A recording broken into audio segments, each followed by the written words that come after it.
اللہ کے پیارے نبی حضرت محمد رسول اللہ صلی اللہ علیہ وسلم پہ قربان جائیں ہمارے ماں باپ اور ہم. سونیا نے کوئی طریقہ چھڈیا ہی نہیں جہدے چ رہنمائی نہ کیتی ہوئے. کوئی طریقہ نہیں چھوڑا جس میں انسانوں کی رہنمائی نہ کی ہو. نبی علیہ الصلوۃ والسلام کی زندگی ایسی مبارک زندگی ہے، ایسی پیاری زندگی ہے. نبی علیہ الصلوۃ والسلام کی سیرت اتنی خوبصورت ہے. میرے آقا حضرت محمد رسول اللہ صلی اللہ علیہ وسلم کی ذات ایسی بابرکت والی ہے کہ انہوں نے کائنات میں تمام انسانوں کی ہر لحاظ سے رہنمائی فرمائی. ایک صحابی ہیں حضرت ظاہر رضی اللہ تعالیٰ عنہ، گاؤں سے آتے ہیں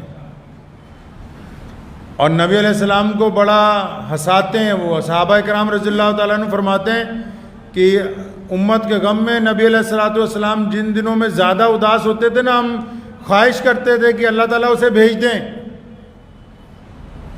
یہ آئے بازار سے گزرے تو دیکھا منڈی میں بہت اچھے اچھے پھل بک رہے ہیں. گاؤں سے آتے تھے تو بازار میں جتنا اچھا فروٹ تھا اس کے ٹوکرے بھروا لیے. کھجور والے سے کھجور کے، انگور والوں سے انگور کے، الگ الگ قسم کے جو اعلیٰ ترین پھل تھے. اور نبی علیہ الصلوۃ والسلام کی خدمت میں حاضر ہوئے. حضور صلی اللہ علیہ وسلم کے یہاں قاعدہ تھا، آپ صلی اللہ علیہ وسلم زیادہ تر لوگوں سے مسجد نبوی میں ملتے تھے. صحابہ کرام کا جھرمٹ ساتھ میں ہوتا تھا. تو پھل پیش کیے گئے، سب کو بانٹے، سب نے کھائے. بڑے حضور صلی اللہ علیہ وسلم خوش ہوئے، بڑے بہترین پھل ہیں. جب کھا چکے یہ آگے آتے ہیں کہ یا رسول اللہ پیسہ دیو جی. فرمایا تم تو تحفہ نہیں لے کے آئے؟ فرمایا نہیں جی نہیں، وہ تو ادھار لایا ہوں، پیسہ تو دینے پہنے ہیں جی. تو نبی علیہ الصلوۃ والسلام بڑے مسکرائے، بہت خوش ہوئے. فرماتے تھے یہ میرا دیہاتی ہے، ہم اس کے شہری ہیں. اور کبھی حضرت بلال کو، کبھی حضرت ابو بکر صدیق رضی اللہ تعالیٰ عنہ کو بھیجا کرتے تھے کہ جاؤ جہاں جہاں سے ادھار لے کے آیا مال دے دو. کچھ بوڑھے لوگ، خواتین حضور نبی علیہ الصلوۃ والسلام کے پاس آئے. لوگ دین کے بارے میں باتیں کرنے آتے تھے، فضائل پوچھنے آتے تھے. تو نبی علیہ الصلوۃ والسلام نے مسکراتے ہوئے فرمایا حضور صلی اللہ علیہ وسلم کی تمام صفات میں سے یہ بھی ایک صفت بڑی نمایاں ہے کہ محمد رسول اللہ صلی اللہ علیہ وسلم ہمیشہ مسکراتے رہتے تھے. کئی بندے دیکھے نا تسی آج کل، آپ لڑائی گھر پہ ہوئی ہو، بازار میں بھی منہ بنائے ہوئے ہوگا، گاہک سے بھی چڑ چڑ کے ہی باتیں کرے گا، جس سے ناراضگی نہیں ہے اس سے بھی. لیکن ہمارے نبی علیہ الصلوۃ والسلام کی سنت کیا ہے؟ حالات بد سے بدترین کیوں نہ ہوں، بدر کے میدان میں کھڑے ہیں جہاں تپتی ہوئی دھوپ ہے، ایک طرف دشمن ہے، لاہو لشکر ہے، اور پوری دنیا کی طاقت محمد رسول اللہ کے دین کو مٹانے کے لیے آئی ہے. میدان بدر میں بھی محمد رسول اللہ کے چہرے پر فتح کی مسکراہٹ ہے، کسی طرح کا غم نہیں ہے. مسجد نبوی میں موجود ہیں تب بھی نبی علیہ الصلوۃ والسلام کے چہرے پہ تبسم ہے. اپنے گھر والوں کے ساتھ موجود ہیں تب بھی نبی علیہ الصلوۃ والسلام کے چہرے پہ مسکراہٹ ہے. فاقہ ہے 3 دن کا، لیکن نبی علیہ الصلوۃ والسلام کے چہرے پہ مسکراہٹ ہے. صحابہ فرماتے ہیں ہم رسول اللہ کے چہرے کو دیکھتے تھے، ہماری بھوک مٹ جاتی تھی. نبی علیہ الصلوۃ والسلام کا چہرہ ایسا مسکراہٹ والا اللہ نے ایسا بنایا.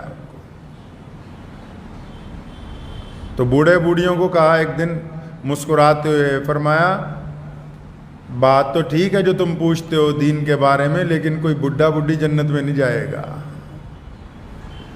ابھی اتنا ہی فرمایا تھا، ان کو بڑا غم ہوا، بڑی فکر لائق ہوئی. کئیوں کے آنسو آنے لگے کہ بھی یہ تو بڑا حادثے والی خبر آ گئی کہ جنت میں بوڑھے اور بوڑھیوں کے لیے کوئی جگہ ہی نہیں ہے. ابھی جب یہ فرمایا تو دیکھا کہ یہ پریشان ہونے لگے. پھر اگلا جملہ ارشاد فرمایا مسکراتے ہوئے، فرمایا ہاں ہاں کوئی بوڑھا بوڑھی جنت میں نہیں جائے گا، لیکن جب جنت میں تم جاؤ گے اللہ تمہیں جوان کر کے جنت میں بھیجیں گے. 33 سال کی عمر ہوگی ہر مرد اور عورت کی جنت الفردوس کے اندر. ایک خاتون نبی علیہ الصلوۃ والسلام کے پاس آئی، مسافر ہے، تو پرانے دور میں زیادہ تر لوگ کھچروں کے اوپر، اونٹوں کے اوپر، گھوڑوں کے اوپر لمبے سفر کرتے تھے۔ اس نے آگے اپنی پریشانی بیان کی کہ یا رسول اللہ میرے پاس سواری نہیں ہے اور میری منزل ذرا دور ہے، آپ چاہیں تو مجھے ایک اونٹ ہدیہ فرما دیں۔ تو نبی علیہ الصلوۃ والسلام نے اس کی بات بھی سنی، مسکراتے رہے، فرمایا ٹھیک ہے تشریف رکھو۔ ایک صحابی کو کہا کہ جاؤ اور ایک اونٹ کا بچہ لے کے آؤ۔ اب یہ بڑی پریشان ہو رہی ہے، یا رسول اللہ اونٹ چاہیے، مجھے اونٹ درکار ہے، اونٹ کا بچہ نہیں چاہیے، میں نے سفر کرنا ہے، سواری کرنی ہے، سامان لادنا ہے اتنے میں۔ اب جب یہ اپنی ابھی گفتگو کر رہی ہے، اب جس کی ڈیوٹی لگائی تھی کہ اونٹ کا بچہ لے کے آؤ، وہ ایک اونٹ لے کے آیا، تناور، بالکل جوان۔ حضور صلی اللہ علیہ وسلم نے مسکراتے ہوئے اس خاتون کی طرف دیکھا، فرمایا ذرا دیکھ کے تو بتاؤ یہ اونٹ کا بچہ نہیں ہے تو کس کا بچہ ہے؟ نبی علیہ الصلوۃ والسلام کی سنت ہے ہلکا پھلکا مذاق کے ساتھ ماحول کو خوشگوار رکھنا، اپنے گھر میں، اپنے دوستوں کے ساتھ، اپنے عزیز و اقارب کے ساتھ، جن لوگوں کا آپ پر حق ہے، جو چاہتے ہیں کہ آپ ان کے ساتھ مسکرا کے بات کریں، جو لوگ چاہتے ہیں آپ ان کو وقت دیں۔ بتھیری دنیا ایسی ہوتی نا، لوگ ہم سے وقت مانگتے ہیں، کچھ لوگوں سے ہم چاہتے ہیں کہ وہ ہم کو وقت دیں۔ ہر بندے کے لیے جو بھی چاہے، کوئی غریب سے غریب بھی آدمی ہے لیکن کسی کے نزدیک اس کا سارا سرمایہ ہی وہ ہے۔ کسی کو آپ یہ نہ سمجھیں کہ یہ بالکل بے وقت ہے، اگر کوئی سڑک کی نکڑ پہ کھڑا ہوا مانگ بھی رہا ہے نا، تو شاید وہ اپنے گھر میں، اپنے گھر والوں کے لیے سب سے زیادہ عزیز ہے۔ بے وقت دنیا کے اندر کوئی شے نہیں ہے۔ نبی علیہ الصلوۃ والسلام کی سنت ہے۔ مسکرانے سے مراد یہ ہے کہ حضور صلی اللہ علیہ وسلم نے انسانوں کو تربیت دی ہے کہ بدترین حالات میں بھی گھبرائیں نہیں، پریشانی کے حالات میں بھی اس کا اظہار لوگوں کے سامنے نہ کریں، اپنی پریشانی اللہ کے سامنے رکھیں۔ اکثر لوگ کیا کرتے ہیں، ذرا سی کوئی تکلیف ہوتی ہے یا میاں بیوی کی لڑائی ہوتی ہے، اس کا اثر ماں باپ تک، ماں باپ سے ہوتی ہے تو بھائیوں سے لڑتے ہیں، بھائیوں سے ہوتی ہے پڑوسیوں سے لڑتے ہیں، پڑوسیوں سے ہوتی ہے جہاں کام کرتے ہیں وہاں ملازموں کو آ کے ان سے بدتمیزی کرتے ہیں، ان کے ساتھ کوئی معاملہ ہو جاتا ہے باہر سے آنے والے سے۔ اللہ کے بندے، اسے کیا پتا تجھے کیا دکھ تکلیف ہے؟ مسکرانا اس لیے سنت ہے کہ جو بندہ آپ سے پہلی بار مل رہا ہے اس کو قیامت تک یاد رہے کہ جب میں فلاں کے ساتھ ملا تھا تو وہ مجھے مسکرا کے ملا تھا، کیونکہ وہ بار بار آپ کو ملنے نہیں آئے گا، وہ بار بار آپ تک نہیں پہنچ رہا ہے۔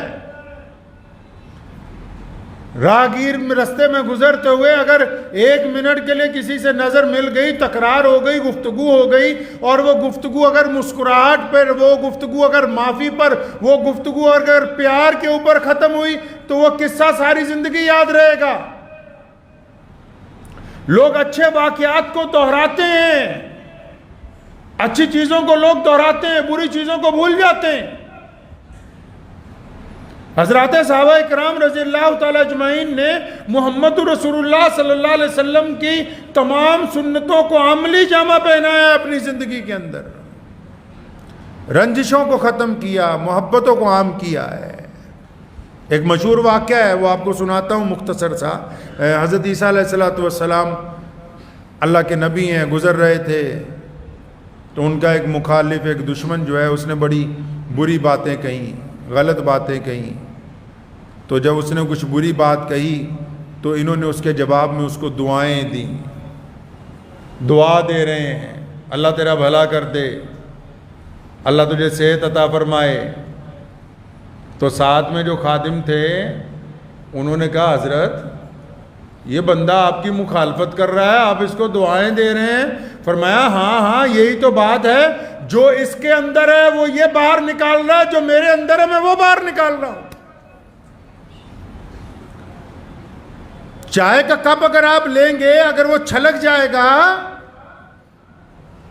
تو اگر اس میں چائے ہوگی تو کپڑوں پر گرے کے داغدار کرے گی، پانی ہوگا تو پانی گرے گا، اگر گلاب کا عرق ہوگا تو گلاب کا عرق گرے گا، جو کپ میں ہوگا وہی اونڈلے گا نا جی۔ جو درمیان میں ہے، جو اس چھاتی کے اندر ہے، جو اس دل اور دماغ کے اندر باتیں ہیں، اگر اندر گندگی ہے تو زبان سے بھی تو وہی نکلے گی۔ بعض لوگوں کو ذرا سی چوٹ لگتی ہے ساتھ ہی گالی دیتے ہیں، کیوں؟ کیونکہ اندر گند بھرا ہوا ہے۔ بعض لوگوں کو چوٹ لگتی ہے فوراً اللہ کا نام نکلتا ہے، کسی کی زبان سے اس کی ماں کا نام نکلتا ہے، کسی کی زبان سے کچھ نکلتا ہے، تو اندر جو بھرا ہوا ہے وہی نکلے گا۔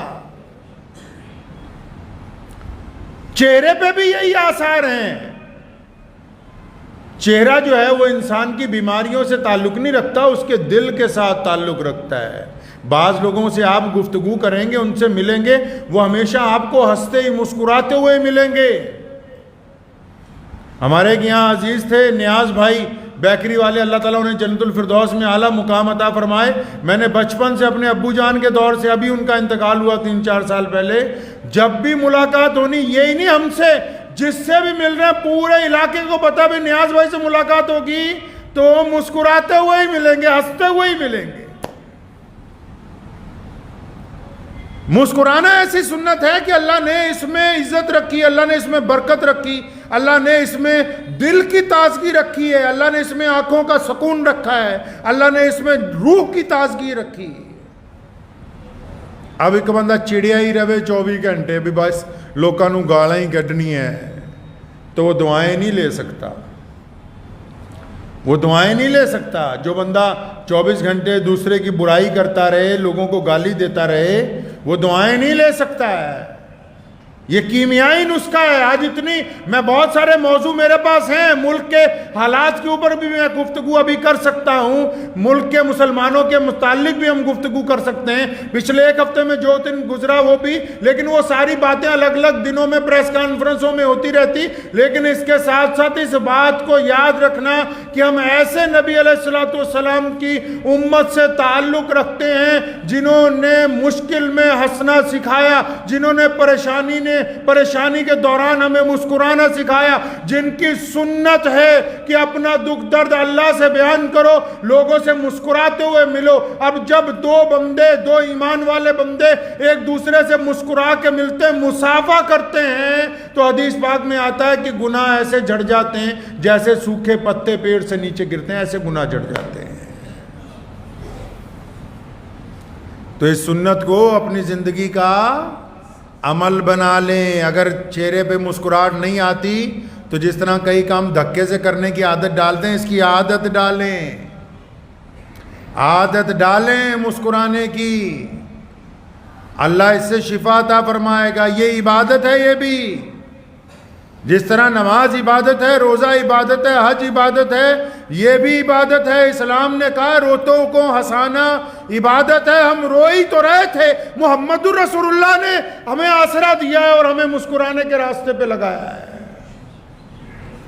دنیا کی بیٹیاں روتی ہوئی زمین میں دفن ہو رہی تھی، محمد رسول اللہ نے ریت میں دبی ہوئی بیٹیوں کو نکلوا کے اپنی چھاتی سے لگایا اور دنیا کو بتایا بیٹی اللہ کی رحمت ہے، اور بیٹی کو پھر جو مسکرانے لگایا اللہ کی رحمت بتا کے نبی علیہ السلام نے کائنات کے اندر بیٹی کو عزت عطا فرما دی۔ غلام روتے تھے، محمد رسول اللہ نے کون سا درجہ دے دیا؟ مؤذن رسول بنا کے پوری دنیا کے مسلمان آج اپنے لیے خوش قسمتی سمجھیں گے اگر وہ محمد رسول اللہ کی غلام سیدنا بلال رضی اللہ تعالیٰ عنہ کی قبر شریف تک ہوئے ہیں، تو یہ اپنے لیے خوش قسمتی سمجھتے ہیں۔ لوگ تڑپ تو رہے تھے، محمد رسول اللہ نے ان کے زخموں پر ملہم لگی ہے۔ تو اس لیے ہمیشہ یاد رکھیں کہ تمام فرض عبادات کے ساتھ ساتھ نمازی کا مسکرانا بھی فرض ہے۔ سڑیل نمازی اللہ نو سونے نہیں لگ دے۔ کئی ہوتے نا پھکے پھکائے، سلام پھیرا، پھر پیچھے دیکھا کیڑا کیڑا آیا، کیڑا کیڑا نہیں آیا۔ ساتھ میں کوئی بچہ شور مچا رہا ہو تو اس سے بھی ناراضگی ہے، کوئی دائیں بائیں مخالف نظر آ گیا تو اس سے بھی ناراضگی ہے۔ وہ اللہ کے بندے نماز میں بھی بلڈ پریشر ہائی ہو رہا ہے، تو اس کا مطلب کہ ابھی کچھ کمی، ابھی کہیں نہ کوئی کمی ہے مزاج میں۔ دوائیاں مزاج نہیں بدلتی، محمد رسول اللہ کی اطاعت مزاج بدلتی۔ ہمیشہ بات یاد رکھیے گا میری، دوائیاں مزاج نہیں بدل سکتی، محمد رسول اللہ سے محبت مزاج بدل سکتی ہے، محمد رسول اللہ کی اطاعت مزاج بدل سکتی ہے، محمد رسول اللہ کی فرما برداری بدل سکتی ہے مزاج کو۔ اگر ہم نے یہ سمجھ لیا رسول اللہ نے کہا تھا کہ ناراضگی کے جواب میں معاف کر دینا، اگر یہ بات سمجھ آ گئی کہ رسول اللہ نے کہا کہ غریب کا احترام کرنا، اگر یہ بات سمجھ آ گئی کہ رسول اللہ نے کہا ماں باپ کے آگے اوف نہیں کرنا، اگر یہ بات سمجھ آ گئی کہ رسول اللہ نے کہا کہ گرتوں کو اٹھا کے اپنی چھاتی سے لگانا ہے، تو پھر مزاج بدل جائے گا انشاءاللہ تعالی۔ تو مزاج بدلیں انشاءاللہ، ٹھیک ہے؟ حالات سے نہیں گھبرائیں، حالات آتے جاتے رہتے ہیں، انسان کے جسم میں بھی، ملک میں بھی، معاشرے میں بھی۔ حالات سے بھاگنے کی بھی ضرورت نہیں ہے، بڑی صبر کے ساتھ، ہمت کے ساتھ، استقامت کے ساتھ اپنی زندگی کو اللہ اور اس کے رسول صلی اللہ علیہ وسلم کے حکم کے مطابق، اللہ اور اس کے رسول کے حکم کے مطابق گزاریں گے تو انشاءاللہ زندگی گزارنے کا بھی لطف آئے گا آپ کو انشاءاللہ۔ کریں گے جی انشاءاللہ تعالی؟ دعا کیجئے کہ اللہ تعالیٰ مجھے بھی اور آپ سب کو بھی ان باتوں کے اوپر عمل کرنے کی توفیق عطا فرمائے۔ وآخر دعوانا ان الحمدللہ رب العالمین۔